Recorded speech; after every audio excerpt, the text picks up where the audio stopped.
வணக்க மக்களே! இன்னைக்கு மகாநதியில பார்த்தீங்கன்னா, குட்டி காவேரிய வந்து யாரோ வந்து தூக்கிட்டு போயிருவாங்க. கடத்திட்டு போயிருவாங்கற மாரி முடியுது. ஸோ காலையில வந்து காவேரி அண்டு குட்டி காவேரி 2 பேருமே ஒரே வீட்லேருந்து கிளம்புவாங்க. அப்ப காவேரி வந்து நடந்து போயிட்டுருப்பாங்க. குட்டி காவேரியும் அவங்க அப்பாவும் வந்து காவேரியோட பின்னாடியே கார்லயே வந்துகிட்டு இருப்பாங்க. ஸோ ஹார்ன்லாம் அடிச்சு டீஸ் பண்றது மாரி பண்ணிட்டுருப்பாரு. அப்ப காவேரி வந்து இரிட்டேட் ஆயிருவாங்க.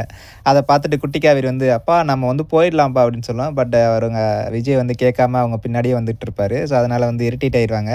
ஸோ அதுக்கப்புறம் குட்டி காவேரி வந்து கோவப்பட்டுட்டு, "நான் இனிமேலு அ மிஸ் வீட்டுக்கே போயிடுறேன். நீ என்னைய கூப்பிட வர வேணாம்" அப்படின்னு வந்து குட்டி காவேரி வந்து சொல்லிடுவாங்க. ஸோ அத நெனச்சுட்டு விஜயும் வந்து கூப்பிடாம போயிருவாரு. காவேரி வந்து பிரின்சிபல் சொன்னதுனால, "நீ என்னோடலாம் வரக்கூடாது" அப்படின்னு சொல்லிட்டு அவங்களும் விட்டுட்டு போயிருவாங்க.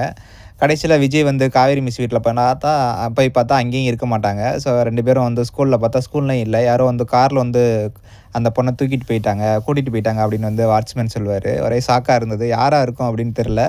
ஸோ இத வச்சு ஒரு ஸ்டோரி போகும்னு நெனைக்கிறேன். பட் குட்டி காவேரி பாவம். அது காவேரி மிஸ் வீட்டுக்கு போயிருந்தாலே சூப்பரா இருந்திருக்கும். யாழினியோட பேசணும் அப்படிலாம் சொல்லிட்டு இருந்தது. ஸோ எனிவே பார்ப்போம். யார் எடுத்துட்டு போயிருப்பாங்க குட்டி காவேரி அப்படின்னு சொல்லிட்டு.